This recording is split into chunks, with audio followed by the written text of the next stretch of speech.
En el siguiente panel vamos a ver la perspectiva desde las mujeres en materia de transporte, movilidad y la industria automotriz. Y quiero invitar a Ana Ángel, que es consultora de Inicio, quien va a ser la moderadora. Y es importante la perspectiva de género en el transporte y la movilidad por los desafíos diferentes que tienen cada género en materia de sus necesidades de movilidad, los hábitos de movilidad. Por ejemplo, en la Ciudad de México, 7 de cada 10 viajes peatonales son hechos por mujeres, y esto implica consecuencias diferentes a nivel de diseño urbano, transporte público, seguridad. En algunos modos que hemos visto mucho de viajes compartidos, hay 90% de usuarios hombres, ¿no?, cuando sabemos que la mitad de la población es hombre y la mitad mujer. Entonces, vamos a ver estas perspectivas también desde el liderazgo en la industria y también desde la política pública. Entonces, quiero invitar a Ana para que nos acompañe en este panel. Gracias. Bueno, muchas gracias, Jorge, y muchas gracias a todos por estar aquí. Entonces, me gustaría invitar a nuestras panelistas del día de hoy. Tenemos a Lourdes Becerra, que es coordinadora del programa de investigación e innovación en el Centro Mario Molina.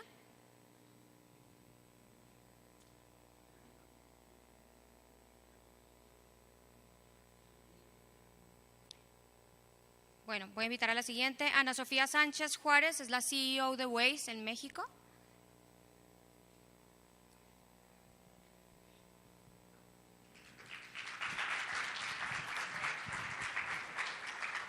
Nancy Stens, CEO y fundadora de Woman Lab.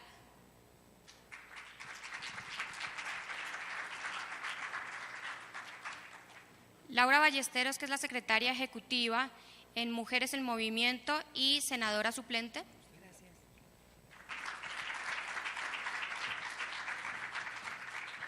Y bueno, nuevamente Lourdes Becerra, coordinadora del programa de innovación y investigación del Centro Mario Molina.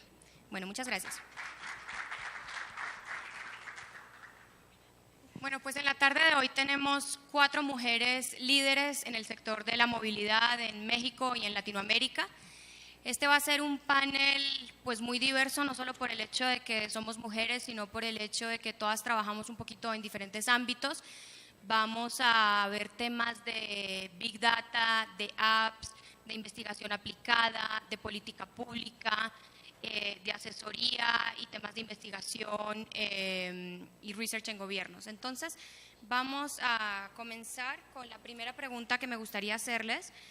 Me gustaría ver, como mujer líder en el sector, ¿qué es lo que está haciendo cada una de ustedes, sus empresas, sus entidades, sus instituciones, para promover la movilidad sostenible en México y en la región?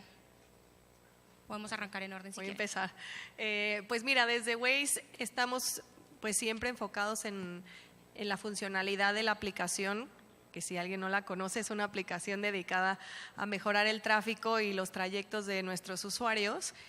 Y para el lado de la movilidad estamos enfocados en lo que nosotros llamamos la comunidad Waze, que es tal cual tomar toda la información que recolectamos de manera asequible con ayuda de nuestra comunidad y la utilizamos para un beneficio mayor.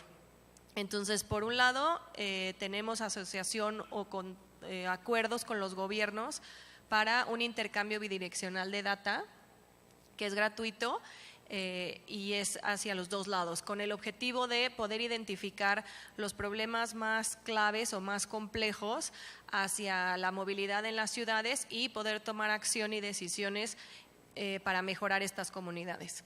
El segundo punto son temas de emergencia o de crisis, entonces también con ayuda de nuestra comunidad, ellos nos pueden ayudar a comunicar cuestiones específicas en momentos clave. Entonces, un ejemplo muy puntual de esto fue cuando el terremoto aquí en la Ciudad de México, en donde logramos mapear todos los albergues y los centros de acopio para facilitar que las personas pudieran llegar. Y también recientemente nuestra comunidad, ahora con el tema de la gasolina, nos ayudó a reportar en tiempo real cuándo había gasolina y cuándo no, con una funcionalidad de la aplicación. Y por último, es el tema de broadcasters. Entonces tenemos muchos socios en cuestión de medios masivos quienes utilizan nuestra información, nosotros se la damos de manera abierta para llevarla a usuarios que tal vez no tienen un teléfono móvil o no tienen acceso a un plan de datos para que puedan también beneficiarse de esta información en tiempo real. Okay, excelente, gracias. Seguimos, Nancy. Gracias.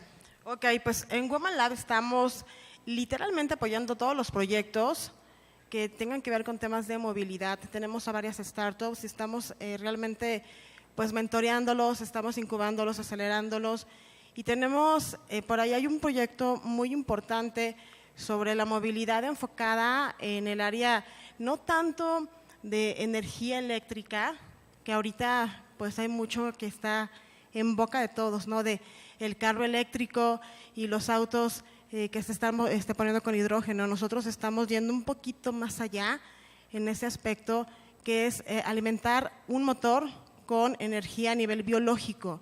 Entonces eso es como que algo muy disruptivo y muy diferente, porque ya se viene manejando de tiempo atrás, pero no lo han sabido aplicar de manera adecuada. Entonces estamos haciendo como que todo este tipo de match con las diferentes startups y pues un chorro de investigaciones, porque sí queremos que haya una cultura también en la mujer emprendedora, que no nada más se vea lo típico. Entonces estamos impulsando muchísimos proyectos por parte de Women Lab y algo que también platicábamos hace un rato, que no veo que nadie haya tocado el tema, es la cuestión geopolítica, con la cuestión de movilidad. O sea, puedes tener una movilidad muy importante en Ciudad de México, pero ¿qué sucede cuando brincas esa parte hacia el Estado de México o hacia los estados que están en colindancia con la Ciudad de México? Entonces, ¿qué está sucediendo en la cuestión geopolítica? Y es un estudio que ahorita también estamos realizando, tanto en todo lo que es la movilidad como en la cuestión de Smart Cities. Entonces, ahorita estamos en esos dos como desarrollos súper importantes que nadie ha tocado. Se están yendo a energías más disruptivas nuestras emprendedoras, emprendedores, y bueno, vienen por ahí proyectos muy interesantes. Ya también nos contactaron de Japón incluso para todo esto, porque se les hizo súper extraño, muy interesante, y pues obviamente ya saben que Japón es como que todo lo quiere, ¿no? Todo lo nuevo lo quiere adoptar. Entonces pues ya se comunicaron por ahí hace unas semanas para pues poder apoyar directamente gente desde Japón a todas las chicas que están desarrollando cosas en Women Lab. Gracias, Laura. Gracias. Se escucha así. Bueno, ahora que decías que están las emprendedoras maravillosas de Women Lab trabajando justo en un esquema de biocombustible para la movilidad, no pude dejar de pensar en la importancia que tiene seguir apostando por la movilidad no motorizada. Que independientemente que les cuente ahora sobre lo que estamos trabajando en Mujeres en Movimiento, que es una red global de mujeres en agenda de transporte, creo que la apuesta sustentable sin duda está del lado de la energía eléctrica para la movilidad, pero también de la no motorizada, porque al final del día la energía con la que se mueve la no motorizada es la humana, y esa energía es la que menos contamina y sobre todo es la más eficiente. Entonces, bueno, eso lo pensé porque siempre he sido una férrea defensora del peatón y del uso de la bicicleta y se me vino ahora a la mente. Les cuento de manera muy rápida que Mujeres en Movimiento es un centro de liderazgo global para mujeres en la agenda de transporte y sustentabilidad. Nosotras nacimos en mayo del año pasado en el Foro Internacional de Transporte en Leipzig, con el apoyo de la OCDE y de TUMI, como parte de la cooperación alemana. Somos 12 países hoy que estamos integrados en esta iniciativa con mujeres líderes de este ramo, oficiales, muchas de ellas todavía de gobierno, otras exoficiales y otras desde la iniciativa privada como empresarias, directoras, etcétera, o también activistas. Nosotros partimos de una premisa muy importante en este desarrollo que hemos tenido, que es llevar poder femenino a la agenda de transporte y de sustentabilidad. Y para poder lograrlo apostamos a la capacitación de liderazgos. El liderazgo no es algo con lo que naces. no es algo con lo que tienes o no tienes y con eso te desarrollas o no. El liderazgo se aprende y hay toda una metodología para poderlo aprender. Harvard te puede cobrar hasta $50,000 por un curso de liderazgo, y sin duda aprendes, ¿no? Aprendes porque te acerca técnica, metodología, y te acerca también un networking. Entonces nosotras estamos apostando justamente a través del Centro de Liderazgo crear un gran brazo de capacitación para que las mujeres puedan fortalecer y capacitarse en su liderazgo y que con ello puedan acceder a su propio empoderamiento. Y por el otro lado, generar paridad entonces en los puestos de tomas de decisiones, generar inclusión también en las ciudades a través de nueva política pública y crear esta perspectiva de género en la política pública de movilidad y transporte. Muchas de las mujeres que están en estas áreas son mujeres hipertécnicas que no tienen por qué haber tenido desarrollo o formación de liderazgo y que hoy están en ese momento en donde lo necesitan recibir porque están en ese punto de quiebre para crecer o están tomando esas decisiones para crecer. Queremos llegar a las líderes emergentes, que son las más invisibilizadas, estas mujeres que están detrás del escritorio o que a lo mejor ni siquiera han llegado a un escritorio.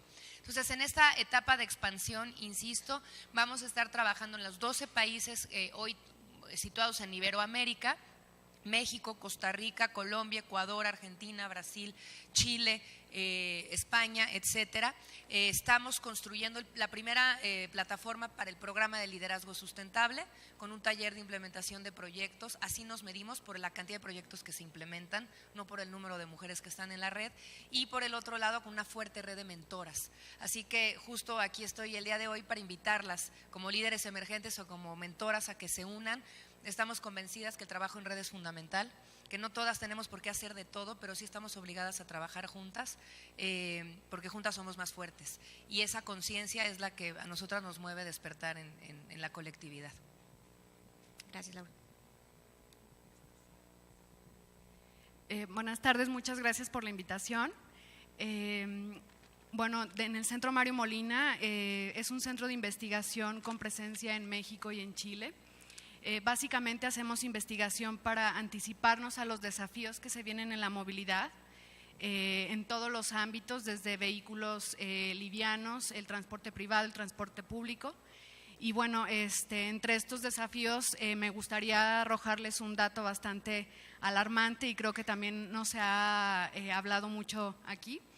La Agencia Internacional de Energía ha proyectado que para el 2050 la flota vehicular de todo el mundo se va a triplicar. Este es un dato bastante alarmante si sabemos que el 80% de todo ese crecimiento de flota vehicular va a ser en los países en desarrollo. Y aunado a eso, pocos países son los que están haciendo políticas para prevenir o mitigar estas externalidades negativas que se pueden crear en la movilidad, ¿no? En el Centro Mario Molina estamos trabajando específicamente en Chile, estamos trabajando en temas de eficiencia energética. Creemos que la visión a largo plazo es fundamental para prevenir, bueno, cualquier, ya lo comenté, externalidad negativa. Quisiera comentarles que en América Latina tenemos un rezago de eficiencia energética bastante fuerte, años de rezago tecnológico en estándares de emisiones vehiculares y de eficiencia energética como tal. Dado que aquí se ha hablado mucho de movilidad eléctrica, quiero decirles que la eficiencia energética es una política indirecta que pudiera apoyar a masificar esta tecnología, ¿no? Por ejemplo, ya se ha estudiado que a un fabricante el costo de inversión de pasar de un vehículo, por así decir, de Euro 4 a Euro 6, le es mucho más caro que ir directamente a dar un salto tecnológico a vehículos eléctricos. Por ello es súper relevante que los gobiernos establezcan directrices muy claras y que ya vayan pues iniciando a arrojar este tipo de incentivos. También otro de los desafíos en los que estamos trabajando tiene que ver con que se habla mucho de subsidios, se habla mucho de descuentos a los impuestos, incentivos fiscales para los vehículos cero emisiones, pero ya la masificación empieza a ser una realidad y tenemos que estar prevenidos porque estos subsidios van a ser insostenibles en el tiempo y habría que estar diseñando también políticas que anticipen que esta masificación pueda darse de una manera adecuada. Actualmente tenemos muchas personas en fila en América Latina que están esperando a comprar un vehículo eléctrico, pero no les ha llegado, todavía no hay la suficiente oferta como para poder adquirirlo. Entonces, bueno, regresando, en el Centro Mario Molina estamos trabajando en estos desafíos. Proporcionamos capacitación a varios gobiernos en América Latina a través de un convenio con Naciones Unidas y específicamente en movilidad eléctrica estamos adquiriendo una masa crítica en el transporte público, en el diseño de rutas, en la eficiencia del sistema y bueno, eso es lo que estamos haciendo ahí. Bueno, muchas gracias. Y me gustaría también preguntarles, somos pocas las mujeres que estamos trabajando en este sector de la movilidad. ¿Cómo podríamos promover que las mujeres trabajemos más en esto, que haya un mayor número de mujeres que se involucren en el trabajo en estos sectores, tanto en gobierno, desde la sociedad civil, en las empresas? ¿Qué se puede hacer? Creo que justamente la reflexión de Mujeres en Movimiento surge de precisamente entender que somos muy pocas mujeres las que estamos hoy por hoy trabajando en el sector, ya sea desde lo público, desde lo privado, desde la academia o desde la sociedad civil. Somos todavía un número insuficiente. ¿Por qué? Porque las barreras son muchas y los techos de cristal todavía más fuertes. Es un sector que tradicionalmente está dedicado a la labor masculina por estereotipo y también por ejercicio de poder. Por eso para nosotras el poder abrirle la posibilidad a las mujeres que están en interés de trabajar en el sector de transporte y del sustentable, la posibilidad de fortalecer en su liderazgo para acceder al poder, nos parece algo que es fundamental porque es una combinación que no se había dado en el sector transporte en las agendas más duras de sustentabilidad. Era como éramos las más inteligentes, las que producíamos más conocimiento, las que teníamos mejores papers, las que estábamos posiblemente accediendo a los mejores foros, pero aún así sin capacidad de toma de decisiones o de ejercicio de poder. Y entonces eso era contribuir también a la simulación. Entonces hoy de las cosas que tenemos como objetivo y que nos parece importantísimo que lo compartan los gobiernos y las empresas y la propia sociedad civil es que tiene que haber paridad en la mesa de las tomas de decisiones, de otra manera de simulación y de otra manera también, no solo en el ejercicio de poder, sino también en la construcción de la planificación y la inclusión de las ciudades, porque somos el 50% de la población. Entonces, si en las mesas donde se planifica, se diseña, se asignan presupuestos, se evalúa y se toman decisiones no hay mujeres, pues entonces se está dejando de incluir el punto de vista del 50% de la población que está tremendamente invisible. La gobernanza es una de las mejores herramientas justamente para lograr la inclusión. Y aquí las mujeres además lo sabemos porque, insisto, estamos obligadas a hacer equipo. No es una responsabilidad que tenemos y estamos obligadas a ayudar a las demás, además, que no es la forma en la que te educan, no es la manera en la que creces y es una barrera que hay que romper también. Estamos obligadas también a colaborar horizontalmente, porque así es el liderazgo femenino, es horizontal, teje en lo circular, somos muy transversales, es un liderazgo muy empático. Eso ayuda entonces a construir un espacio en común de diálogo con sector privado, con sociedad civil, con academia, con el gobierno. Espacios que hoy están segmentados, que no dialogan y que no construyen, y creo que el liderazgo femenino tiene mucho que aportar ahí. Ok, coincido 100% contigo, pero yo a eso también le añado el tema cultural. En efecto, prácticamente no hay mujeres o habemos muy poquitas en estos temas de movilidad, pero esto es cuestión cultural. Tenemos muchas etiquetas que nos imponen y nos autoimponemos y nos compramos cosas que nos dicen desde que estamos chicas.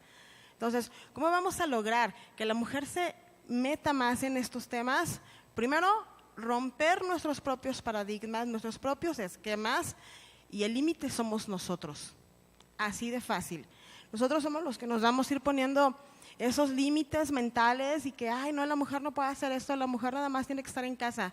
Entonces son cuestiones más no de una percepción a nivel social, sino desde nosotras, como mujeres, como personas, como seres humanos, que estamos también otorgando el poder a otro lado para que nos puedan manipular.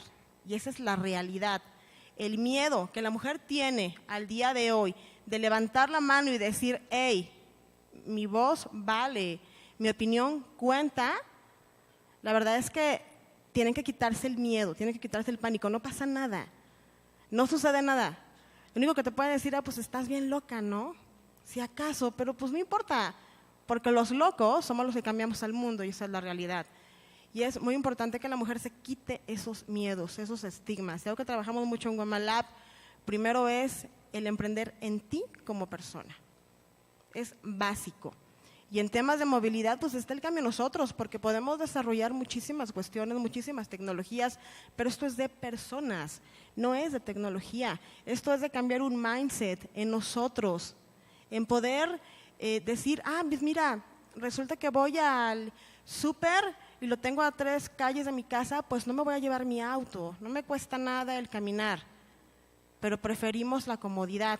Preferimos otro tipo de cosas y entonces el cambio viene desde nosotros mismos como personas y en la mujer el tema cultural para que se vayan metiendo más a estos temas que consideran en México y Latinoamérica sobre todo que son temas de hombres, pues están equivocados.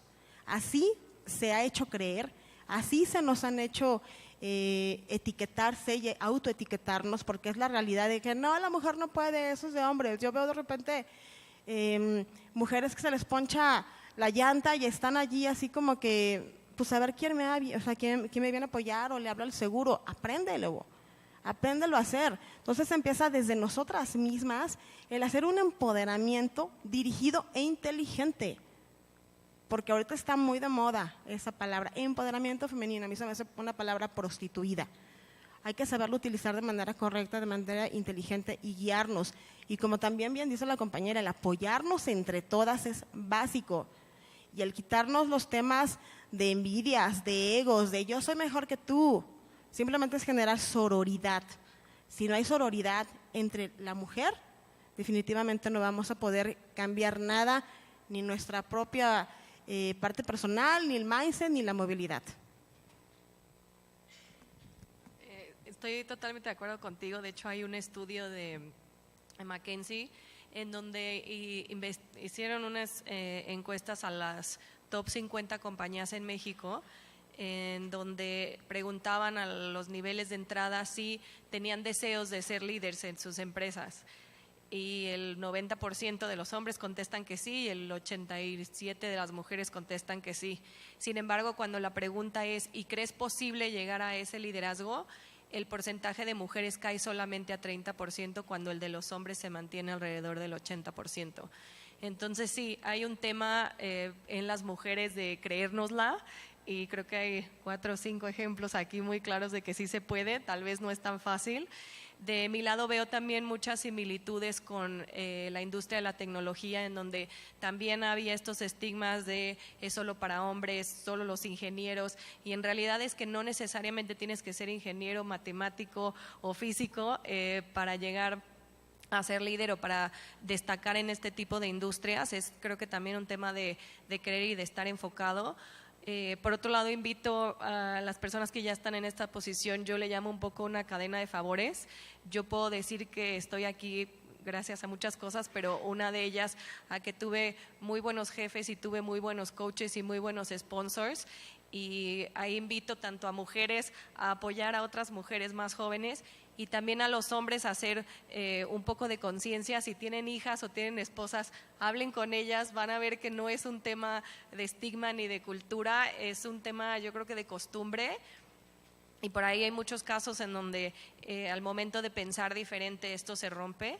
Entonces yo fomentaría como esas dos cosas, un tema de cadena de favores y una segunda es que personas que ya estamos en esta posición apoyemos a mujeres más jóvenes y mujeres más jóvenes que persigan ese sueño o ese objetivo que tienen. Sí, a mí, adicional a lo que ya han comentado mis compañeras, me gustaría abordarlo también por el lado de las usuarias de la movilidad, ¿no? La movilidad es un tema súper amplio, ya lo mencionaron, y bueno, no se puede ver con componentes aislados. y uno de esos componentes tiene que ver con el comportamiento de las personas. Es decir, entender las necesidades de los usuarios para diseñar la movilidad es súper elemental también para pues, potenciar el uso de las mujeres en la movilidad. ¿A qué me quiero referir? Pues, por ejemplo, más de algunos se ha subido al metro y en algunas estaciones separan forzosamente hombres de mujeres. Y unos pueden pensar, bueno, a lo mejor es una gran política de perspectiva de género, pero ¿por qué no dirigir también esas políticas a generar cambios culturales en el comportamiento de las personas, en el civismo, que generen entornos seguros y por lo tanto también nuevas formas de desplazarnos, ¿no? Es decir, reconceptualizar la movilidad pensando en todos los usuarios, de todas las necesidades y de todas las etapas. Es decir, una mujer mexicana que tiene un perfil muy marcado en el rol de la crianza y del hogar, pues también necesita transportarse, ¿no? Si es mamá, necesita mover a sus hijos. Si es profesionista, necesita un entorno seguro. Entonces, hacer cambios profundos de raíz y reconceptualizar este concepto, pues creo yo que puede generar grandes cambios. Ya lo mencionaron que el sector transporte por estereotipo está liderado por el género masculino. Bueno, yo creo que la inserción femenina en este ámbito ayuda a entender esas necesidades y a generar estos cambios de los que estoy hablando, ¿no? Los puestos de alta dirección en ámbitos del sector todavía son muy pocos y esto no permite que se detonen justamente como a manera de esa cadena de favores, la participación de esas mujeres en otros ámbitos.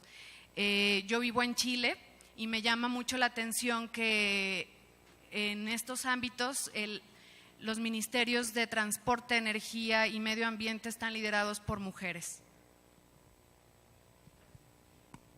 Justo en esta lógica de lo que han estado comentando y especialmente con cómo es importante orientar el diseño y la planeación con perspectiva de género en todas las políticas públicas, pero especialmente en la de transporte por las necesidades específicas que tenemos las mujeres. En la nueva encuesta Origen-Destino de la Ciudad de México, que se hizo en el 2017, todavía me tocó como subsecretaria de Movilidad de la ciudad llevarla a cabo, sacamos unos números muy interesantes sobre las necesidades que tenemos las mujeres en los viajes. Primero decir que somos el 50% de los viajes, ¿no? Y no hay otra, o sea, esa es la cifra con 35 millones de viajes metropolitanos diarios en la zona metropolitana del Valle de México. Somos de las zonas metropolitanas más grandes del mundo, solamente comparada con las asiáticas, Beijing, Nueva Delhi, y en América con Sao Paulo.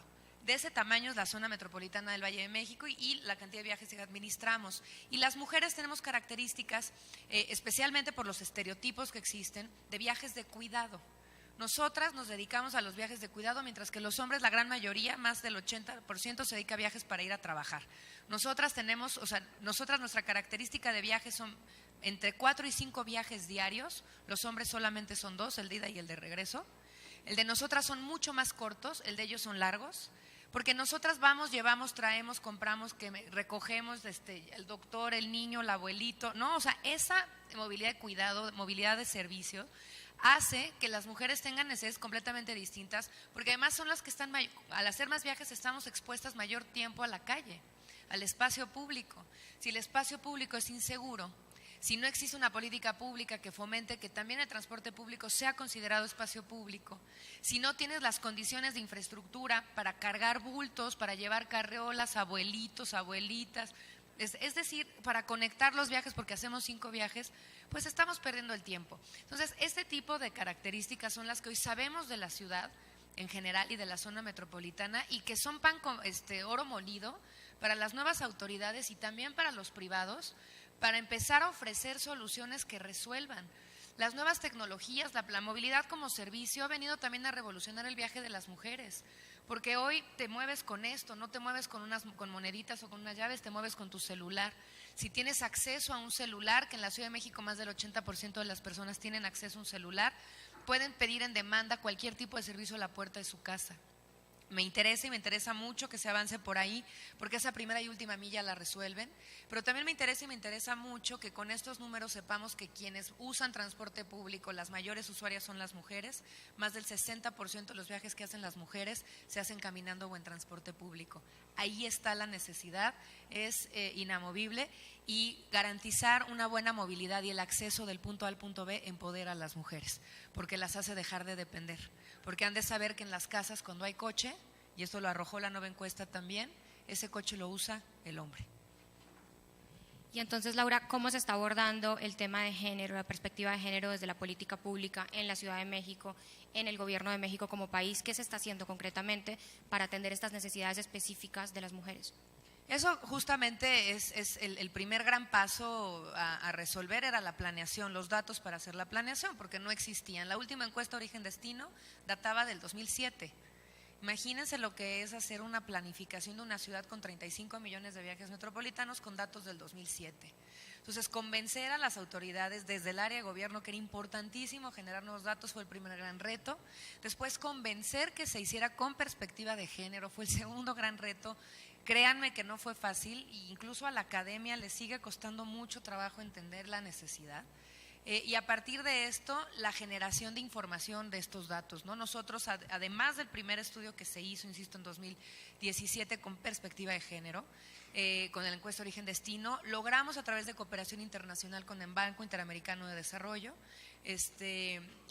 con la Banca de Cooperación para América Latina, el primer estudio con perspectiva de género de los viajes en la zona metropolitana.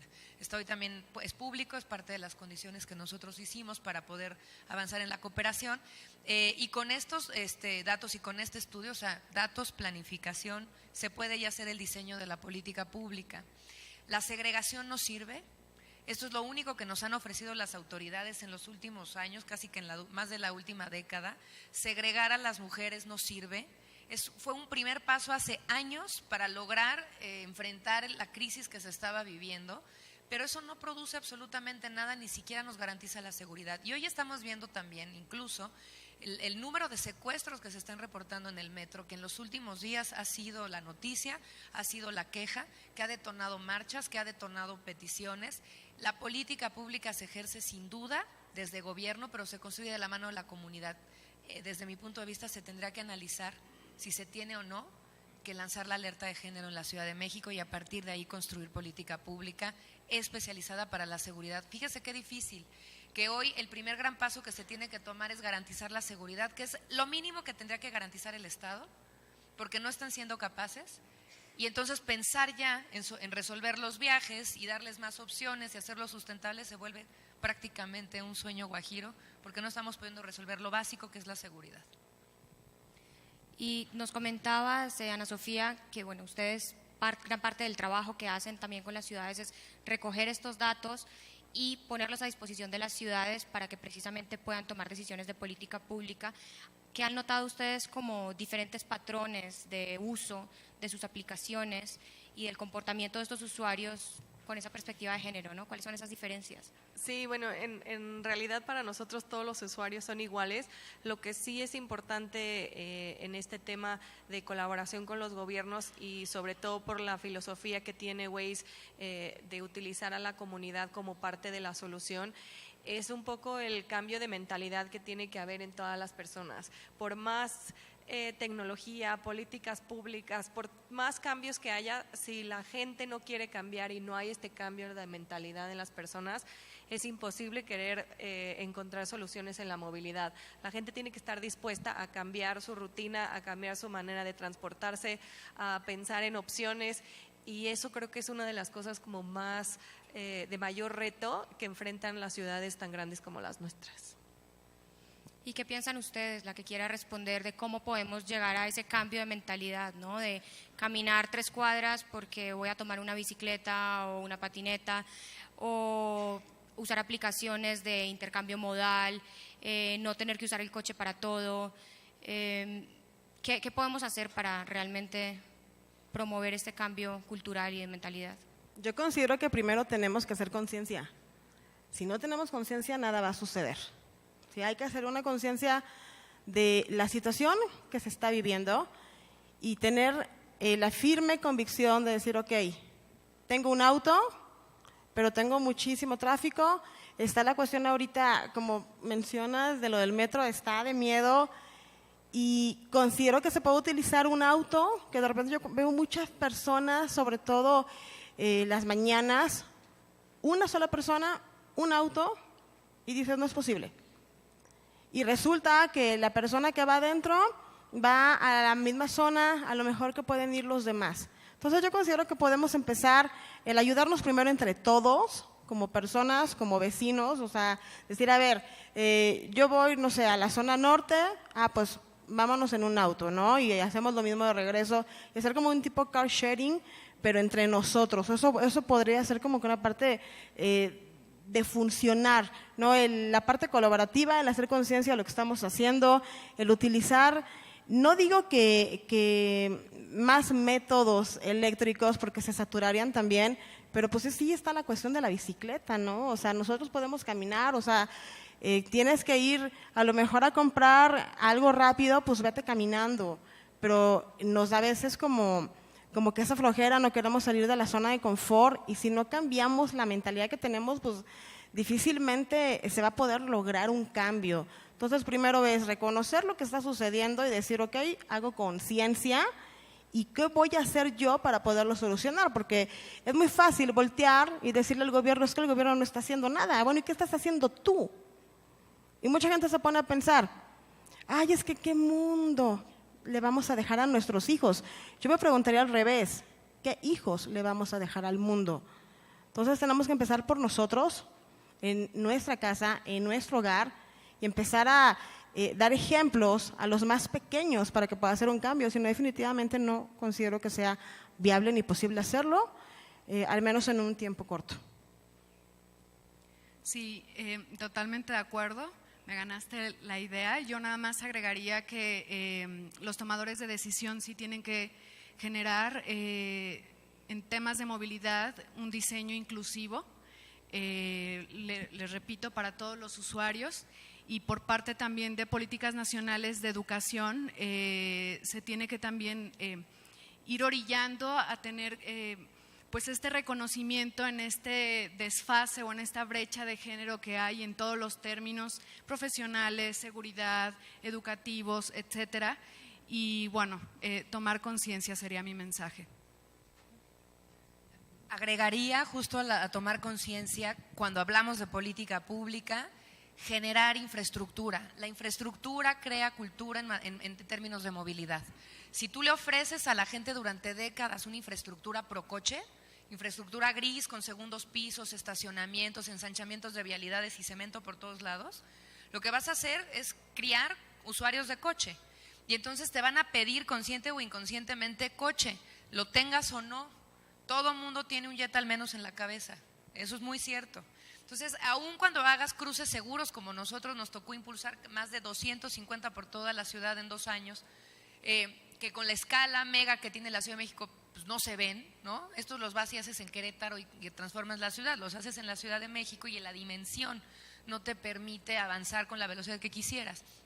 Pero la gente, incluso usuaria de infraestructura peatonal, los peatones, se enojan a veces, ¿no? Porque están pensando en tener un coche algún día. Entonces, la cultura pro coche ha creado usuarios pro coche, ciudadanos pro coche, y hoy esa cultura, ese cambio cultural es el más importante. Crear infraestructura sustentable, compartida, no motorizada, híbrida también, es lo más importante para poder crear una conciencia distinta en las siguientes generaciones. Una calle completa, una calle para todos, una calle que tenga banqueta, que tenga ciclovía, que tenga carril confinado de transporte público, que tenga cruce seguro, que tenga señalizaciones verticales y horizontales. Una buena calle es la que te dice cómo se navega, cómo se usa, con tecnología que ayude también a administrar y a gestionar la logística de los viajes. Y lo más importante también, con reglas. La regulación es clave. Yo sé que aquí el reglamento de tránsito lo odian todos, yo lo hice y lo odian todos y me queda perfectamente claro, pero logramos disminuir en 3 años el 30% de las muertes por hechos de tránsito en la ciudad, solo por gestionar la velocidad. Que si hay corrupción, que si hay muchos retos, sí, pero esos son los que hay que resolver.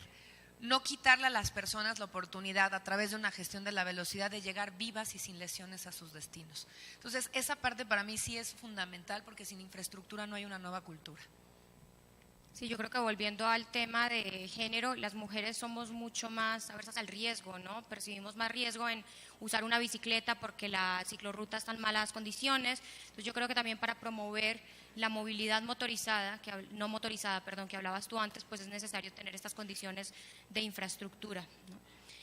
Ahora, a mí me gustaría retomar un poquito el tema, Lourdes, contigo, de dar ese salto tecnológico directamente a la movilidad eléctrica y no pasar pues por esos estándares de eficiencia de motores del Euro 3, 2, 1, que estamos en algunos países en América Latina, al 5 o 6, sino directamente pasar a la movilidad eléctrica. Pero sabemos pues de las barreras que ya conocemos de memoria, cuáles son, qué están recomendando ustedes como centro de investigación a los gobiernos de las ciudades para que se pueda dar este salto de una manera pues rápida, ¿no? Sí, bueno, primero contextualizar que en general en América Latina, cuando hablamos de normas de eficiencia energética, regularmente tenemos cambios incrementales, es decir, que van del Euro 4, el Euro 5 y de repente eso ya no es lo más viable. Ya lo comenté, por el lado de los fabricantes, les es incluso mucho más económico fabricar, digamos, un vehículo cero emisiones que estar dando estos saltitos, ¿no?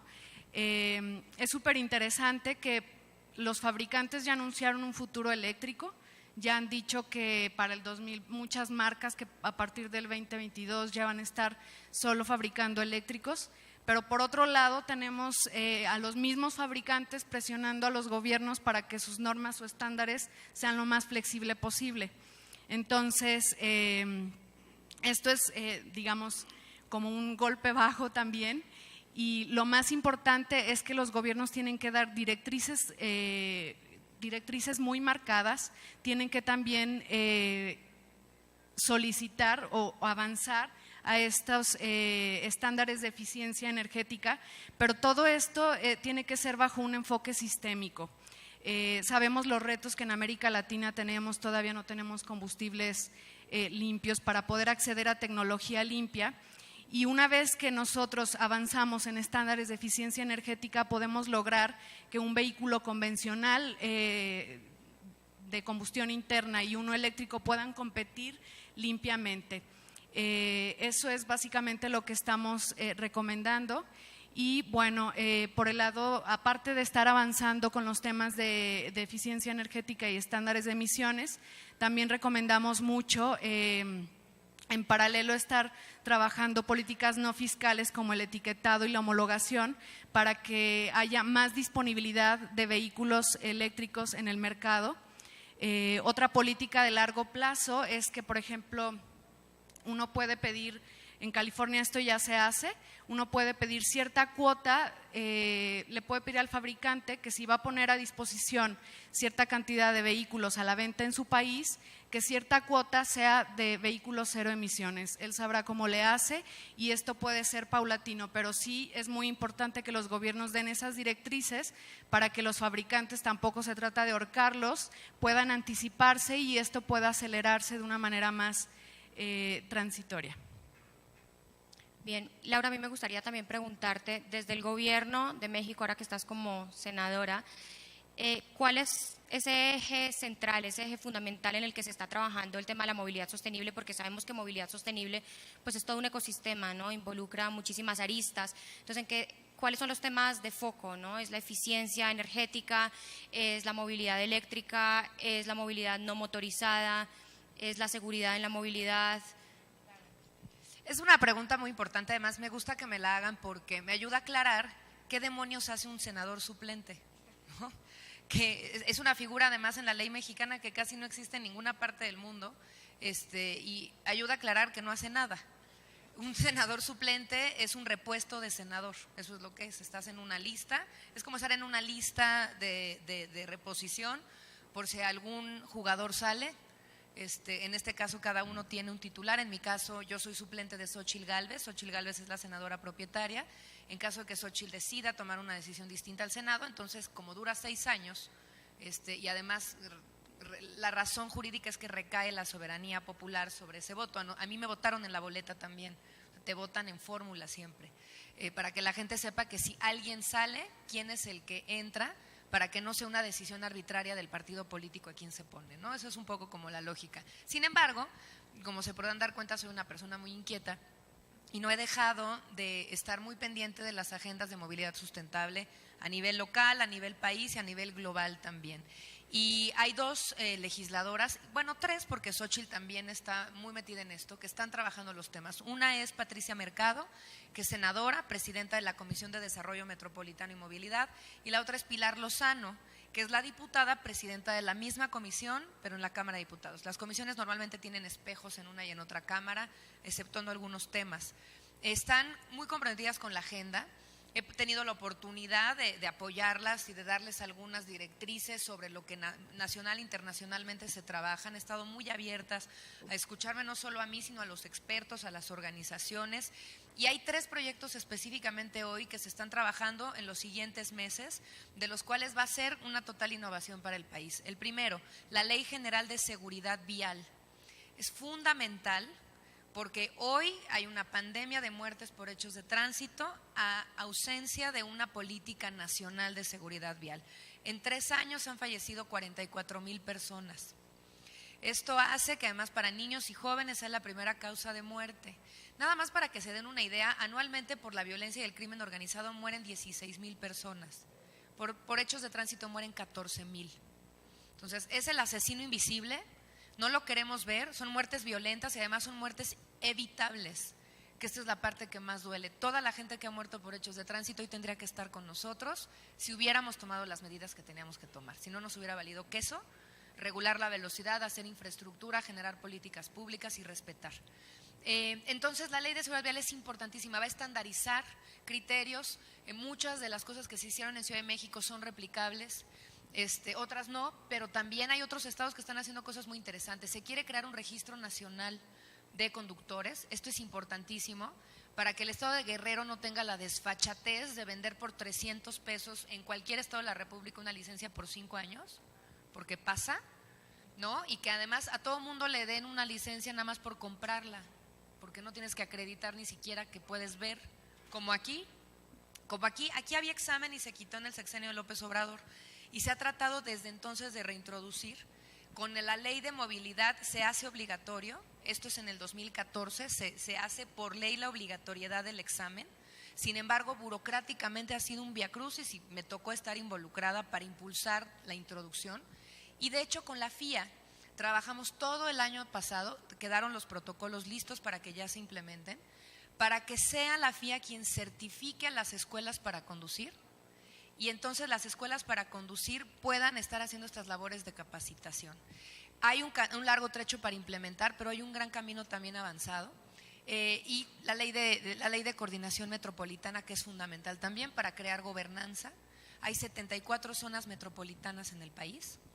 Entonces, ¿cómo se articulan, cómo se gobiernan, cómo se hace política? Esta geopolítica de la que hablas, tiene que haber una ley y no existe, o sea, está pendiente desde hace años. Y la tercera, la Ley General de Movilidad, porque tampoco la visión de movilidad sustentable es una visión hoy nacional. Costó casi 5 años crear la Dirección de Movilidad en la SEDATU. Así de lentos son los cambios y si no hay una legislación general que lo indique, menos.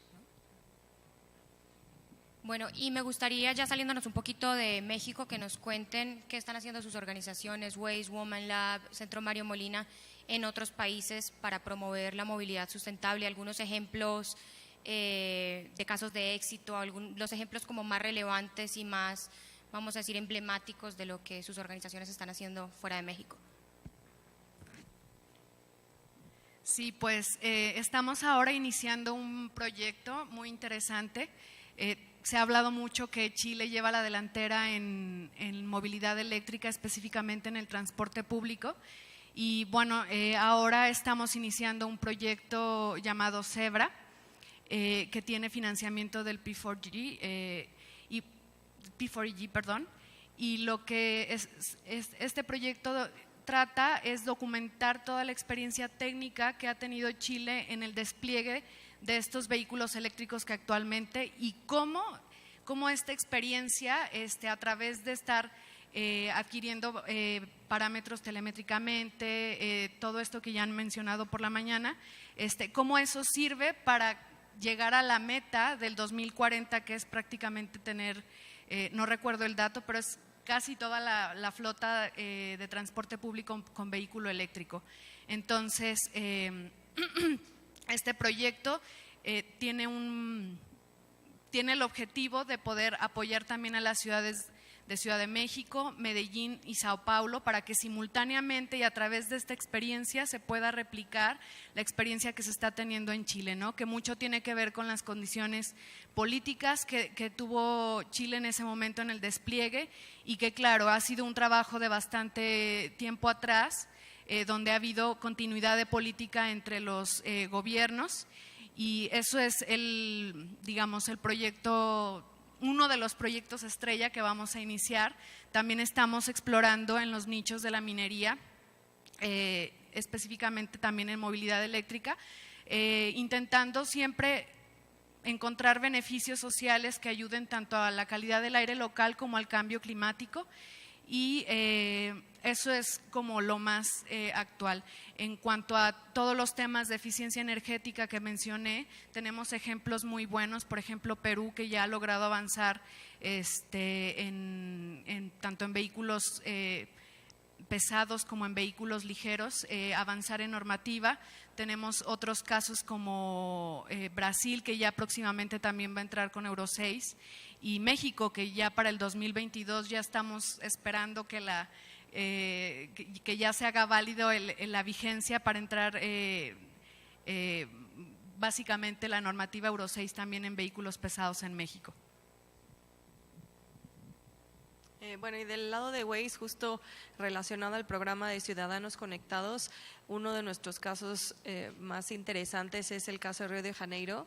Ha sido uno de nuestros socios más activos, porque no es nada más recibir la información, sino que es analizarla, y creo que es uno de los retos más grandes que tenemos tanto en esta industria como en el de la tecnología, el tener buenos analistas y el poder tomar decisiones en relación a la data. Y ellos lo han hecho muy bien, tanto que se construyeron en base a data 3 nuevas carreteras que cruzan río de un lado a otro, disminuyendo el congestionamiento alrededor de 30%. Y por otro lado, otro caso que es bastante básico pero muy efectivo, fue que al momento de cruzar el tráfico pesado con sus rutas de los camiones de basura, detectaron que obviamente los camiones generaban mucho de este tráfico pesado. Entonces recorrieron los horarios dependiendo de la zona, 1 hora o 2 horas antes o después, también ayudando a la movilidad y reduciendo el tiempo de trayecto también alrededor de 12 o 15%. Ok. Bueno, nosotros tal cual ahorita nos estamos yendo mucho a la cuestión de data, pero en seguridad. ¿A qué me refiero? Hay muchísimos autos, prácticamente todos los premium o incluso ya los eléctricos, que también ya tienen cuestiones de este tipo muy avanzadas, que están generando datos, pero nadie está haciendo nada sobre esos datos. ¿A qué me refiero? Imagínense el GPS, ¿qué seguridad tienen las marcas? Cualquiera que tenga autos premium y que tengan un GPS integrado directamente a ti como usuario. Imagínense los hackers, el estar rastreando tu auto. Todo el mundo se está preocupando por la cuestión, no me vayan a hacer algo en el metro, no me vayan a hacer algo cuando estoy en el transporte público o en un car sharing, en cualquier cuestión. Pero realmente se han puesto a preguntar qué está sucediendo con todos esos datos que los autos están generando, incluso en el tráfico, cómo los están utilizando. Qué fácil es hackear un auto, meterse a X marca, ¿no? Por ejemplo, un Jaguar, BMW, Tesla, un Porsche. El meterme yo a los datos y saber qué estás haciendo, y te voy a empezar a traquear. Y obviamente tú normalmente te conectas directamente por la computadora, porque todo se enlaza a los sistemas de Bluetooth, algunos ya traen NFC y demás. ¿Qué sucede con tu seguridad? Entonces, Woman Lab ahorita está haciendo un proyecto muy, muy grande a nivel internacional en base a la seguridad directamente del usuario final a los conductores. ¿Por qué? Porque todo el mundo se preocupa por la seguridad en tu celular, pero también estás generando datos en tu auto. Entonces, hay hackers que están trabajando también ya, pues la verdad, están hackeando los autos y mira qué fácil es entrar a su sistema y poder decir, mira, esta persona, tal ejecutivo va a un lado y este va hacia el otro lado. Entonces hay que tener mucho cuidado porque las marcas no se han puesto a pensar qué está sucediendo con esa data. Se genera demasiada. ¿Y cómo lo están protegiendo? ¿Cuáles son las versiones que tienen? ¿Qué están haciendo? ¿Y cómo están utilizando el Big Data para hacer una hipersegmentación de mercados que incluso puede también ayudar a empresas como Waze a poder ser mucho más específicos? Entonces, algo de lo que se está haciendo es eso, toda la cuestión de data en seguridad. Bueno, pues con esto entonces damos por terminado el panel porque ya se nos está agotando el tiempo. Les quiero agradecer nuevamente a todas por sus buenas perspectivas, ideas y contribuciones. Y bueno, gracias a todos. No, gracias a ustedes. Gracias.